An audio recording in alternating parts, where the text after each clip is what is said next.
पिछले एपिसोड में हमने देखा था कि चैनयान वहां पर आ गया होता है जो यहाँ पर बायतियान से फाइट करने के लिए आया था। चैनयान से तो बायतियान की पुरानी दुश्मनी है, इसलिए वो उससे बहुत ज्यादा गुस्सा होता है। इस चीज को देखकर चैनयान ने अपने एल्डर को बायतियान के पास भेज दिया था ताकि वो बायतियान का खेल खत्म कर सके। वो एल्डर काफी ज्यादा पावरफुल लग रहा था जो बायतियान को अच्छी खासी टक्कर भी देता है, लेकिन तब भी बायतियान आसानी के साथ उसके सारे अटैक को रोकते हुए उससे बहुत मारता है और उसको मार मार कर उसकी इतनी हालत खराब कर देता है कि ऐसा लग रहा था कि अब यहाँ पर एल्डर दोबारा खड़ा ही नहीं हो पाएगा। इस वजह से वो एल्डर वहाँ पर हार गया होता है। बायतियान ने बड़ी आसानी के साथ उसे हरा दिया था, जिसके बाद यहाँ से ये एपिसोड शुरू होता है। तो इस एपिसोड की शुरुआत में सारे लोग कह रहे थे कि मार्शल किंग रैल्म का एक एक्सपर्ट बंदा बायतियान के हाथों हार गया। हमें तो अपनी आंखों पे यकीन नहीं हो रहा कि बायतियान सच में ऐसा भी कुछ कर सकता है। ये बायतियान इंसान है कि क्या है, इसके पास कितनी पावर है। अपने एल्डर की ऐसी हालत देखकर चैनयान के वहाँ पर गुस्से का ठिकाना नहीं था कि आखिर बायतियान तूने ऐसा क्यों किया, अब मैं तुझे यहाँ पर नहीं छोड़ूंगा। बायतियान उससे कहा था, अरे अरे मेरे यार इतना जल्दी गुस्सा क्यों हो रहे हो, उसके बाद तो तुम्हारा ही नंबर है, कुछ मिनट बाद तुम भी ऐसे ही बेहोश होकर पड़े रहोगे। वो लड़की बायतियान से कह रही थी, अपनी जुबान संभाल के बात कर, हमारे यंग मास्टर कोई ऐसी वैसी हस्ती नहीं जिसके सामने तू अपनी जुबान चला सकता है। इस चीज को देखकर बायतियान लिन से कह रहा है, लिन तुम किसी से फाइट करना चाहती थी ना, तो जाओ जरा इस लड़की को संभालो, बहुत कैंची की तरह इसकी जुबान चलने लग गई है। इसलिए अब देखते ही देखते लिन और उस लड़की के बीच में फाइट शुरू हो गई थी। दोनों वहां पर अपनी पावर का इस्तेमाल करते हुए एक दूसरे के ऊपर अटैक कर रहे थे, जिसके बाद बायतियान चैनयान से कहा था, चैनयान तूने जो भी अपराध किए है ना, सारे के सारे अपराधों की आज मैं तुझे सजा देने के लिए यहाँ पर खड़ा हूँ, आजा मेरे पास, तुझे तेरी मौत से तेरा सामना करवाता हूँ। चैनयान कहता है, बहुत उछल रहा है ना, तो ठीक है, आज मैं तुझे दिखाता हूँ कि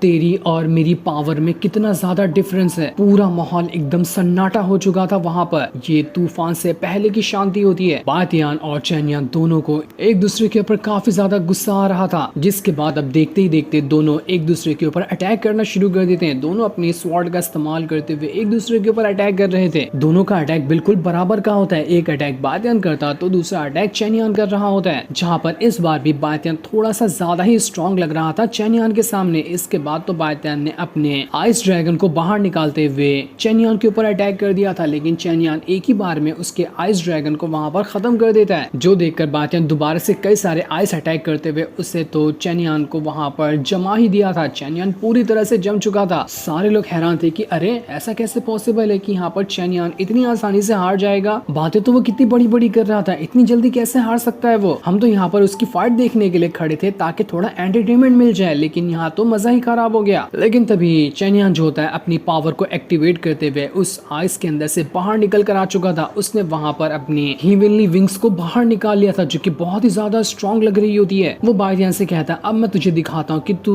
मेरे सामने कुछ नहीं कर सकता, तूने मुझे बहुत गुस्सा दिला दिया है, अब मेरा कहर तुझ पे टूटेगा। जिसके बाद देखते ही देखते दोनों ने फिर से एक दूसरे के ऊपर अटैक करना शुरू कर दिया था। अपने विंग की वजह से चैनयान और ज्यादा स्ट्रॉन्ग हो गया होता है यहाँ पर। तो वहीं लिन ने उस लड़की को मार मार कर उसकी हालत खराब कर दी थी। वो उसे जमाने के बाद उसे तोड़ देती है, जिस वजह से तो वो लड़की वहीं पे मारी जाती है। सब लोग कह रहे थे एक बायतियान मॉन्स्टर तो यहाँ पर पहले से मौजूद था, दूसरा देखो ये लिन भी एक और मॉन्स्टर आ चुकी है। सारे के सारे पावरफुल लोग बायतियान के साथ ही रहते हैं। कमाल है, क्या किस्मत वाला बंदा है ये बायतियान। अगर आज यहाँ पर बायतियान नहीं हारा ना, तो इस पूरी की पूरी सिटी के अंदर बायतियान की फैमिली के ऊपर कोई आग उठाकर भी नहीं देख पाएगा। सब के सब लोग बायतियान से डरेंगे, तो उसकी फैमिली को हाथ लगाना तो दूर की बात है। जिसके बाद चैनयान जो होता है उसी लड़की के टूटे हुए आइस के टुकड़ों को देख रहा होता है, जिसे देखकर उसे बहुत गुस्सा आ रहा था कि इस बायतियान ने तो पहले मेरे एल्डर को मार दिया, उसके बाद मेरे साथी को भी मार दिया है, अब तो मैं इस बायतियान को नहीं छोड़ूंगा, इससे बदला लेकर ही रहूंगा। इसके बाद तो चैनयान ने अपनी बहुत ज्यादा पावर को एक्टिवेट कर लिया था, जिस वजह से वो काफी ज्यादा स्ट्रॉन्ग लग रहा। वो न जाने किसी अजीब तरह के पावर को एक्टिवेट करने लग गया था। उसके बाद तो वहां पर पूरे काले बादल छा जाते हैं और उन्हीं काले बादल के अंदर से एक बहुत ही ज्यादा मिस्टीरियस स्वॉर्ड चैनयान के पास आ जाती है। उस स्वॉर्ड को देखकर तो बायतियान भी हैरान था कि ये तो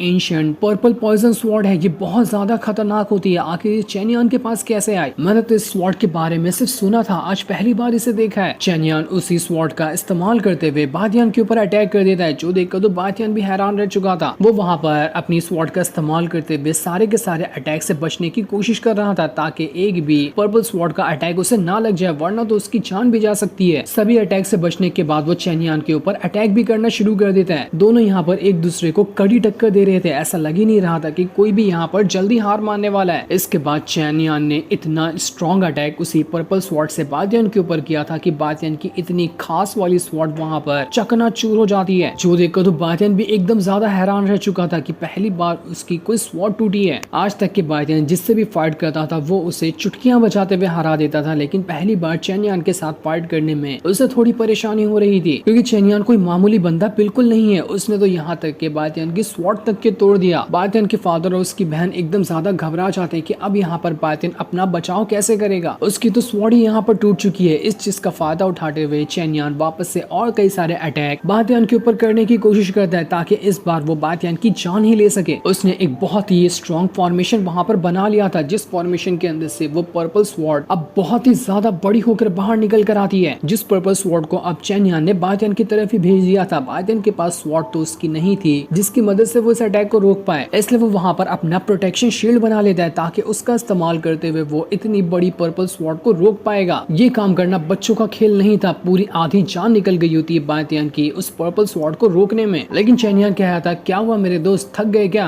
रुको, अभी तो मैं तुम्हें और कुछ अच्छे अच्छे गिफ्ट देता हूँ। इसके बाद तो उसने पर्पल स्वॉर्ड की पावर को और ज्यादा बढ़ा लिया था। जैसे पर्पल स्वॉर्ड की पावर बढ़ती है, बातियान के बाद जो एक बचा हुआ शील्ड था वो तक के वहाँ पर टूट जाता है। अब तो बातियान को खुद को बचाने के लिए उसके पास कुछ बचा ही नहीं था। बातियान फिर से शील्ड बनाते हुए जैसे तैसे अपनी जान बचाने की कोशिश कर रहा होता है, वरना अभी यहाँ पर अगर उसने खुद को नहीं बचाया तो ये 100% पर्पल स्वॉर्ड उसकी जान ले लेगी। चेन यान कहता है, बातियान इतनी मेहनत क्यों कर रहा है, हार मान ले, तू वैसे भी यहाँ पर मरने वाला, हार मान लेगा तो अच्छी मौत दूंगा तुझे। लेकिन बातियान हार मानने वालों में से कहाँ है। ये देखकर चेन यान वापस से अपनी पर्पल स्वॉर्ड की पावर को और ज्यादा बढ़ाने लगता है ताकि इस बार वो बहुत ही ज्यादा स्ट्रॉन्ग अटैक बातियान के ऊपर ही कर सके। उसने बहुत ही ऊपर से पर्पल स्वॉर्ड को उठाकर सीधा बातियान की तरफ ही फेंक दिया था, जिस वजह से बातियान तो अपना प्रोटेक्शन शील्ड भी नहीं बचा पा रहा होता है। बातियान लिंगर से कहता है, लिंगर कुछ करो वरना मैं मर जाऊंगा यहाँ पर। जो देखकर तो लिंगर बहुत ज्यादा गुस्सा हो चुकी थी, वो एकदम भयानक तरीके से अपनी पावर को बाहर निकालती है, जिस वजह से तो चारों तरफ बिल्कुल धुआं ही धुआं फैल चुका था। यहाँ तक कि वो पर्पल स्वॉर्ड भी वहां से गायब हो जाती है। चेन यान उसी धुएं के अंदर से अपनी पर्पल स्वॉर्ड को बाहर निकालते हुए काफी ज्यादा खुश हो रहा था कि लगता है बातियान का खेल खत्म हो गया। यहाँ पर तो बातियान अब मर चुका है। बातियान के जितने भी दुश्मन थे वो सभी वहाँ पर नाच गा रहे होते कि मजा ही आ गया, हम तो इंतजार ही कर रहे थे कि कब बातियान यहाँ पर मरेगा, और देखो ये मर गया, आज तो हमारा दिन ही बन गया। चेन यान ने तो सच में बातियान को मार ही दिया। चेन यान भी वहाँ पर जोर जोर से हंसना शुरू कर देता है कि ये बातियान मेरे सामने उछल रहा था, दिखा दी ना इसको इसकी औकात। पर तभी वहाँ का धुआं छटने लगता है और उसी धुएं में चीरते हुए उसे बातियान बाहर निकल कर आया था, जो कि अब पहले से भी कहीं गुना ज्यादा स्ट्रॉन्ग लग रहा होता है। वो इतना ज्यादा पावरफुल दिखाई दे रहा था कि उसे वहाँ पर एक खरोच तक नहीं आई होती है। जिसके बाद बातियान वहाँ पर अपने आइस और फायर के विंग को बाहर निकाल लेता है। एक तरफ का विंग जो था वो फायर से बना हुआ था और दूसरी तरफ का विंग आइस से बना होता है, जो कि इतना ज्यादा पावरफुल और सुंदर दिखाई दे रहा था जिसकी कोई हद नहीं होती है। इसके बाद बातियान वहाँ पर लिंगर की पावर का इस्तेमाल करते हुए एक और बहुत ही स्ट्रॉन्ग स्वॉर्ड बना लेता है, और अब बातियान इस स्वॉर्ड की मदद से चेन यान के साथ फाइट करेगा। बातियान तो बहुत ही ज्यादा स्ट्रॉन्ग और एकदम पावरफुल लग रहा था। चेन यान उसे देखकर कह रहा होता है, इस बातियान ने बहुत सारे सीक्रेट छुपा कर रखे हैं, मैं इसके एक सीक्रेट को खत्म करने की कोशिश करता हूँ, ऊपर से दूसरा सीक्रेट लाकर वापस से बच जाता है। आखिर ये है क्या चीज? बातियान चेन यान से कह रहा था, क्या हुआ, हवा निकल गई क्या? मेरी स्वॉर्ड पहले देखी नहीं थी, मेरी ये वाली स्वॉर्ड ना किसी भी भारी से या फिर बड़ी से बड़ी चीज को भी डिस्ट्रॉय कर सकती है, चाहे वो चीज कितनी भी पावरफुल क्यों ना हो। नमूना देखेगा क्या? तो आजा, खड़ा हो जा, बैठा क्यों है वहाँ पर? जो सुनकर तो चेन यान का वहाँ पर खून खोल चुका था कि ये बातियान ने मेरी आज यहाँ पर बहुत ज्यादा बेइज्जती कर दी है, इसका बदला अगर मैंने बातियान से नहीं लिया तो कहीं मैं अपना मुंह दिखाने के लायक नहीं बचूंगा। इसलिए वो पूरे गुस्से के साथ दोबारा से बातियान के पास ही आ जाता है और उसके ऊपर अटैक करना शुरू कर देता है। और अब यहाँ पर दोनों दोबारा से एक दूसरे के ऊपर अटैक करने लग गए थे। लेकिन जहाँ पिछली बार चेन यान थोड़ा ज्यादा स्ट्रॉन्ग लग रहा था, लेकिन इस बार बातियान ही बहुत ज्यादा स्ट्रॉन्ग दिखाई दे रहा होता है। चेन यान एक भी अटैक क्यों ना कर ले, बातियान उसके बदले 10 अटैक चेन यान पे कर रहा था। उसने मार मार कर चेन यान की हालत खराब कर दी होती है। वो चेन यान को एक सांस तक नहीं लेने दे रहा था, एक सांस लेता कि ऊपर से बातियान दूसरा अटैक उसके ऊपर कर देता। बहुत ही गंदे तरीके से यहाँ पर चेन यान मार खा रहा होता है, फिर भी वो हार नहीं मान रहा था। वो दोबारा से बातियान के ऊपर अटैक करने की कोशिश करता, लेकिन उसका हर अटैक नाकाम रहता है। यहाँ तक कि उसकी पर्पल स्वॉर्ड भी इस बार उसकी मदद नहीं कर पा रही थी। बातियान के पास जो लिंगर की दी हुई स्वॉर्ड थी वो पर्पल स्वॉर्ड से भी ज्यादा स्ट्रॉन्ग लग रही होती है, इसलिए बातियान ने उसकी पर्पल स्वॉर्ड के भी अटैक को रोककर उसे उठा कर फेंकना शुरू कर दिया था। चेन यान बुरी तरह से पिट गया होता है यहाँ पर, जिसके बाद बातियान उसे पंच मारते हुए उड़ा कर फेंके जा रहा था। ऐसा लग रहा था कि अब अब यहाँ पर चेन्यान नहीं बचेगा। इसके बाद तो बायतियान ने लिंगर की दी हुई स्वॉर्ड की मदद से बहुत ही सारे स्वॉर्ड स्लैश अटैक के अंदर चेन्यान को फंसा देता है,